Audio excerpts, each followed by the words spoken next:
కృపగల దేవుడు మన ప్రభు అయిన యేసయ్య పరిశుద్ధ నామంలో కూడి వచ్చిన మీ అందరికీ నా హృదయపూర్వకమైన వందనాలు తెలియజేస్తున్నాను.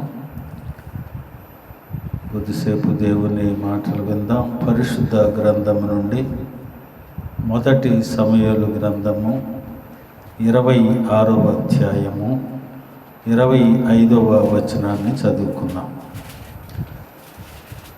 మొదటి సమూయేలు గ్రంథము 26వ అధ్యాయము 25వ వచనం. అందుకు సౌలు, దావీదా, నాయనా, నీవు ఆశీర్వాదము పొందుదువుగాక, నీవు ఘన కార్యములను పూనుకొని విజయము నొందుదువుగాక అని దావీదుతో అనెను. అప్పుడు దావీదు తన మార్గమును వెళ్ళిపోయెను, సౌలును తన స్థలమునకు తిరిగి వెళ్ళెను. ప్రార్థన చేసుకుందాం. ప్రభువా, నీకు వందనాలు. ఈ రాత్రికాల సమయం మీరు మాకు అనుగ్రహించిన ఈ లేఖన భాగాన్ని బట్టి స్తోత్రాలు. నాయనా, ఇది నీ బిడ్డలకు వివరించే జ్ఞానము నాకు లేదు. నీ సిలువ చాటున నన్ను మరుగుపరిచి నీ మాటలు మాకు వినిపించి వాటిని మా హృదయాలలో భద్రపరుచుకొని నీ లేఖనానుసారంగా జీవించే కృపను మాకు అనుగ్రహించి మహిమ పొందమని మా ప్రభు అయిన యేసయ్య పరిశుద్ధ నామంలో అడిగి వేడుకొనుచు ప్రార్థిస్తున్నాను మా పరమ తండ్రి, ఆమేన్. ప్రేమైన దేవుని బిడ్డలారా, సౌలు దావీదును చూసి అంటున్న మాట, అయ్యా, నీవు ఆశీర్వదించబడతావు దావీదు, నీవు ఆశీర్వాదం పొందుతావు, నీవు ఘనకార్యాలను పూనుకొని విజయాన్ని పొందుతావు అని అంటున్నాడు. శత్రువు దావీదుకి శత్రువు సౌలు తనను చంపటానికి అరణ్యాల చుట్టూ అడవుల చుట్టూ తిప్పి తరుముతా ఉన్న పరిస్థితులలో దావీదు సౌలు సైన్యమంతటిని ఒక చోట సమకూర్చుకొని మధ్యలో ఈయన పడుకోబెట్టి సైన్యమంతా చుట్టూ పడుకొని ఉంటే ఆయన వెళ్ళి తనతో పాటు ఉన్న అభిషేక్ని తను ఇద్దరు కూడా ఆ చోటకి వెళ్తారు. వాళ్ళు పడుకున్న దగ్గరికి వెళితే అభిషేక్ అంటాడు, ఒక ఏటున వేసేస్తాడు, చచ్చిపోతాడు, అసలు దరిద్రం వదిలిపోద్ది మాకు అని అంటాడు. ఆయన అంటాడు, రే బాబు, దేవుడు అభిషేకించిన వాడిని ముట్టుకోకూడదు. దేవుడు ఏదో రకంగా యుద్ధంలోనో ఇంకో రకంగానో చంపేస్తాడు, కానీ మనం మాత్రం అభిషేకం పొందినవాడిని, దేవుని చేత అభిషేకం పొందినవాడిని ముట్టుకోకూడదు. మనం చూడండి ప్రియులారా, మనం దైవజనుణ్ణి లేదా దేవుని బిడ్డల్ని అనటానికి తొందరపడిపోతుంటాం కదా, ఆలోచించం. అది ఎంతటి వాడైనా, ఎంతటి భక్తిపరుడైనా, దైవజనుడైనా మనం గబుక్కున నోరు జారి మాటలనేస్తుంటాం. ఇక్కడ ఏమంటున్నాడు చూడండి, అతడు అభిషేకం, దేవుని చేత అభిషేకం పొందినోడు, అతన్ని ముట్టుకోవటం. ఆ అధ్యాయాన్ని అంతా చూస్తే ఆయన చేసిన విషయాలు చాలా ఉంటాయి. అంటున్నాడు, అక్కడికి వెళ్ళి వచ్చిన తర్వాత ఆయన వెళ్ళి అతని దగ్గరికి వెళ్ళి వచ్చిన గుర్తు ఏంటంటే, తల దగ్గర ఈటిని నీళ్ల బుడ్డి ఉంటుంది. ఆ నీళ్ల బుడ్డి సౌలును అబ్నేరు పడుకొని ఉంటారు. అక్కడికి వెళ్ళి ఆ ఈటిని బుడ్డిని తీసుకొని వచ్చేసి కొంత దూరం వెళ్ళిపోయి అక్కడ ఉండి కేకేస్తాడు, అరే అబ్నేరు, రాజుని కాపాడవలసిన వాడు ఇదేనా? శత్రువుని దగ్గరికి వస్తే కాపలా ఉండి రాజును రక్షించవలసిన వాళ్ళు అందరూ నిద్రపోతారా, నిద్రపోతులారా అని అంటే, నువ్వు ఎప్పుడు వచ్చావు, నువ్వు ఎప్పుడు వెళ్ళావు అని అంటే, అప్పుడు అంటున్న మాట, నీవు నా చేతికి అప్పగించబడ్డావు, కానీ నిన్ను నేను ముట్టుకోలేదు. చూడండి, ఆయన అంటాడు కదా, ఏమంటున్నాడు? 26, 23 వచనం చూడండి ఒకసారి. యెహోవా ఏ దినమున నిన్ను నాకు అప్పగించును, నేను యెహోవా చేత అభిషేకము నొందిన వారిని చంపనొల్లకపోయినందున. చూసారా, అభిషేకం పొందిన వాడిని చంపనొల్లకపోయినందున ఆయన, చూడండి, నా నీతిని, నా విశ్వాస్యతను చూసి నాకు ప్రతిఫలము దయచేయును. హల్లెలూయా చెప్పండి, హల్లెలూయా. ఒక శత్రువు తనను చంపటానికి వస్తున్న వాడిని ఏ రీతిగా ప్రేమించినాడు చూడండి. తనను చంపకుండా అక్కడికి వెళ్ళి తనకు చేతికి అందిన వాడిని రుజువుపరచటానికి నీళ్ల బుడ్డిను ఈటను తీసుకొని వచ్చి అని అంటాడు. అప్పుడు అంటున్నాడు తన శత్రువు అయిన సౌలు అంటున్నాడు, నాయనా నువ్వు ఆశీర్వదించబడతావు నాయన, దేవుడు నీకు జయాన్ని అనుగ్రహిస్తాడు. దావీదు జయము పొందటానికి గల కారణాలవే.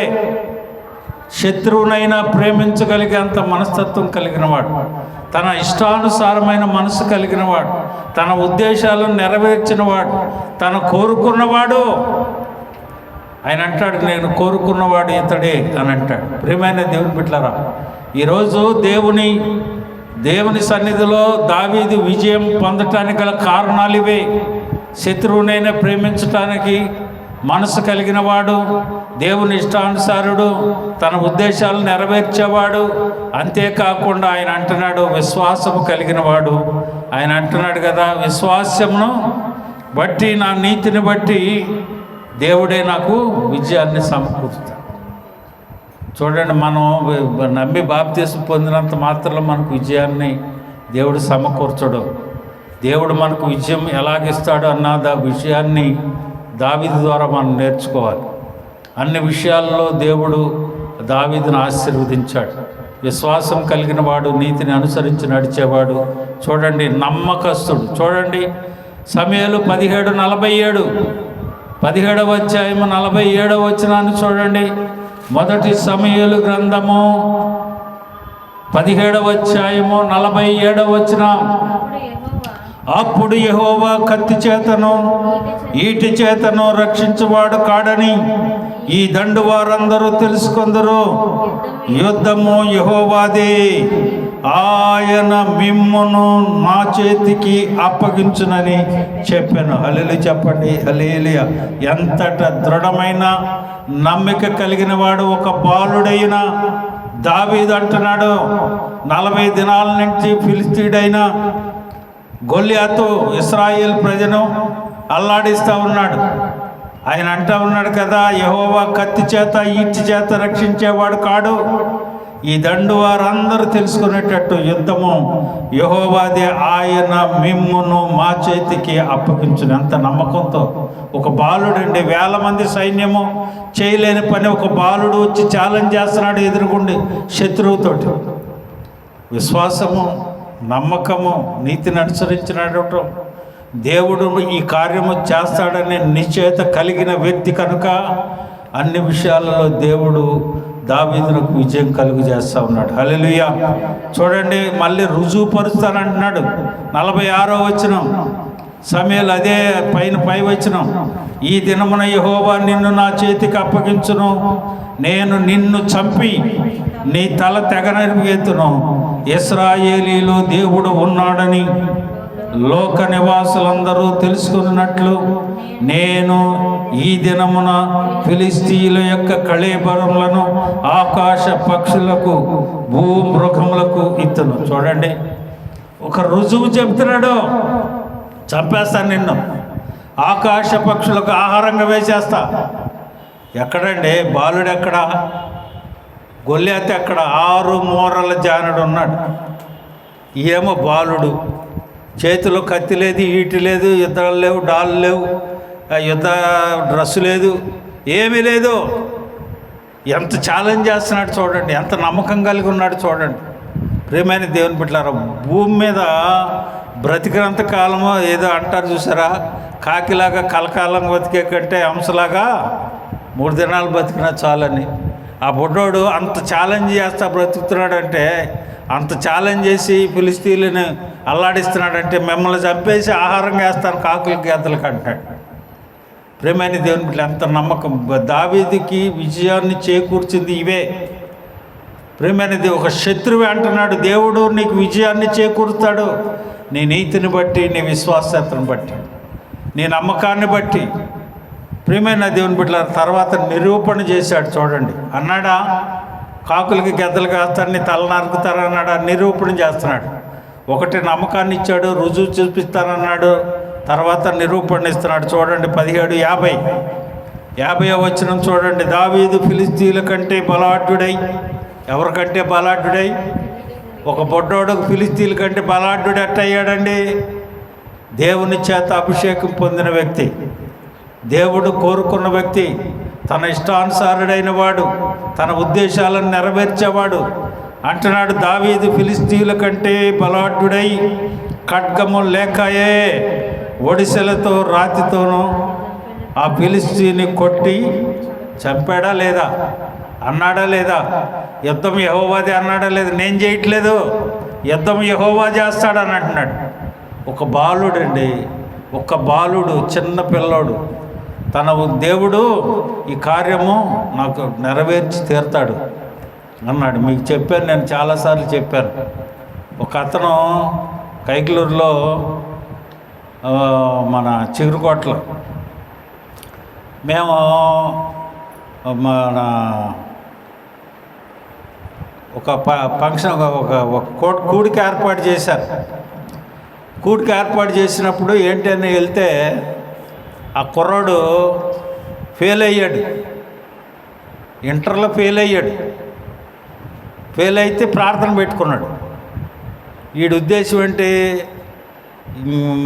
మంచి ర్యాంక్ వస్తే పై చదువులకు మంచి ఏదైనా తీసుకోవాలి, ఐఐటీలోకి వీటిలోకి ఏదో మంచి ఉన్నతమైన చదువులోకి వెళ్దామని అనుకున్నాడు. లేకపోతే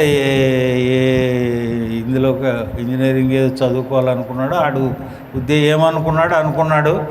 మొత్తానికి ఫెయిల్ అయ్యాడు. ఫెయిల్ అయిన తర్వాత ఇంటి దగ్గర కూటం పెట్టమన్నాడు. ఎవరన్నా మనం ఏం చేస్తాం? పాస్ అయితే చక్కగా దేవుడేదో మా బిడ్డకు మంచి కార్యం చేసి మంచి ఉన్నతమైన స్థానం ఇచ్చాడు, పాస్ చేశాడు అని మనం ప్రార్థన పెట్టుకుంటాం. ఈ కుర్రాడు ఏం చేశాడు? ఫెయిల్ అయితే ప్రార్థన పెట్టుకున్నాడు. ఇదేంద్రా ఫెయిల్ అయితే ప్రార్థన పెట్టుకుంటాం ఏంటి అని అనుకున్నాం మేము. వాక్యం చెప్పే ముందు సాక్ష్యం చెప్పమన్నా. వాడు చెప్పిన సాక్ష్యం ఏంటో తెలుసా? ఈ సంఘటన నాకు గుర్తొచ్చింది. వాడు చెప్పిన సాక్ష్యం ఏంటో తెలుసా?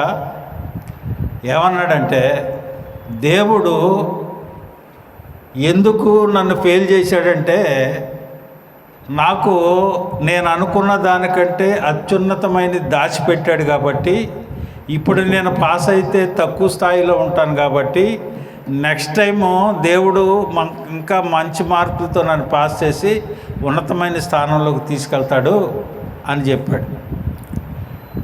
సరే అట్లాగే అనుకున్నాం. అయిపోయింది, ప్రార్థన పెట్టించుకున్నాడు, బాగానే అయిపోయింది.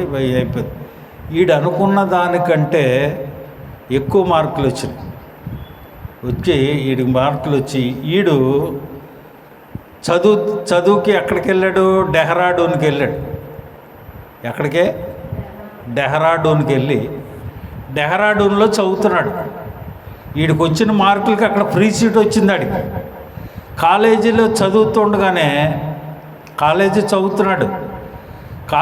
చదువుతుండగానే హీరో హోండా కంపెనీ వాళ్ళు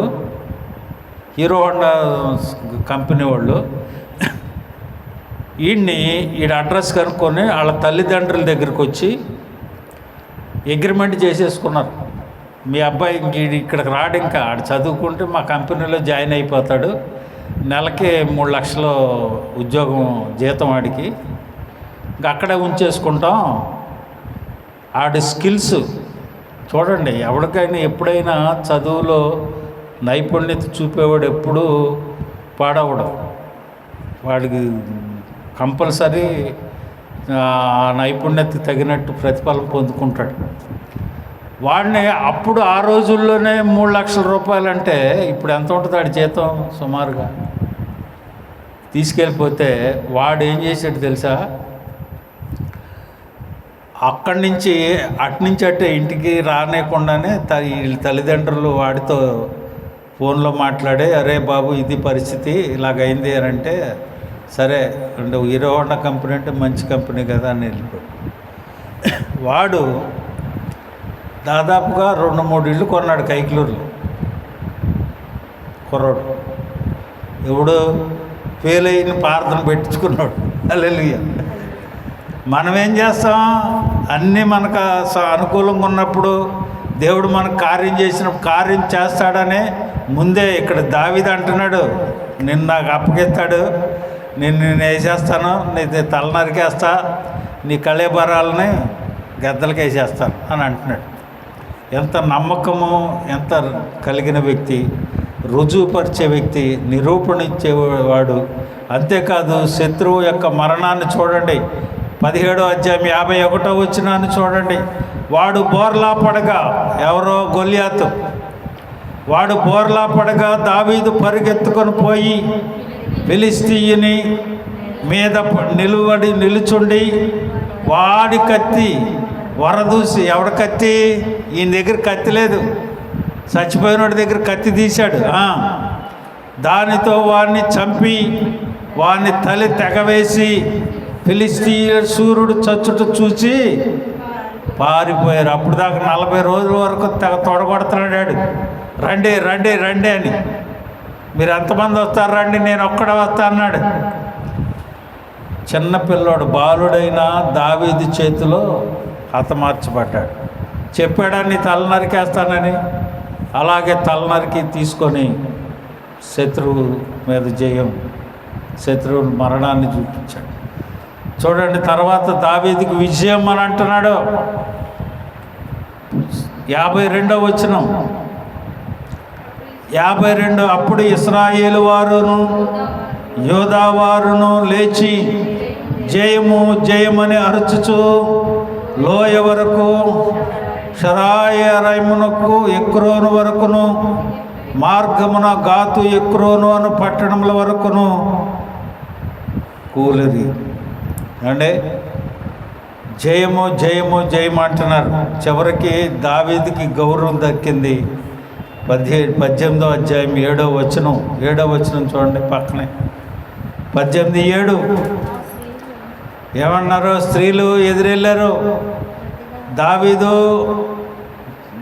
మరి గొల్యాతును సంహరించాడని అందరూ ఇశ్రాయేల్ ప్రజలందరూ తెలుసుకున్నారు. స్త్రీలందరూ ఎదురెళ్ళి అంటున్నారు కదా, గాన ప్రతిగానములు చేయుచున్నారు. సౌలు వేల కొలదియు, దావీదు 10,000 కొలదియు శత్రువులను హతము చేసిరి అని గాన ప్రతిగానాలు చేస్తూ ఎంత గౌరవం దక్కిందండి. ఆ విజయం దేవుడి మీద ఆధారపడిన దావీదునకు విజయం దక్కింది. ప్రియమైన దేవుని బిడ్డలారా, ఒక బాలుడు అంత విజయాన్ని సమకూర్చుకోగలిగితే, ఈరోజు మనము కూడా ఆ రీతిగా ఉండగలిగితే, బాలుడై ఉన్నప్పుడే తన మందను మేపుతున్నప్పుడే ఒక ఎలుగుబంటి వచ్చినా, సింహం వచ్చినా చీల్చి పడేశాడు. ఏమంటున్నాడు? యెహోవా నా కాపరి, నాకు లేమి కలుగదు. పచ్చిక గల చోట్ల ఆయన నన్ను పరుండు చేయుచున్నాడు. గాఢాంధకారపు లోయలో నేను సంచరించినను ఏ అపాయమునకు భయపడు. నీ దుడ్డుకర్ర నన్ను దండము నన్ను ఆదరిస్తుంది. ఎంత ధైర్యముగా ఆయన మాట్లాడగలుగుతున్నాడు. ఆ విజయాన్ని దేవుడు అతనికి ఎందుకు ఇస్తున్నాడు? సంపూర్తిగా దేవుని మీద ఆధారపడి ఉన్నాడు కాబట్టి.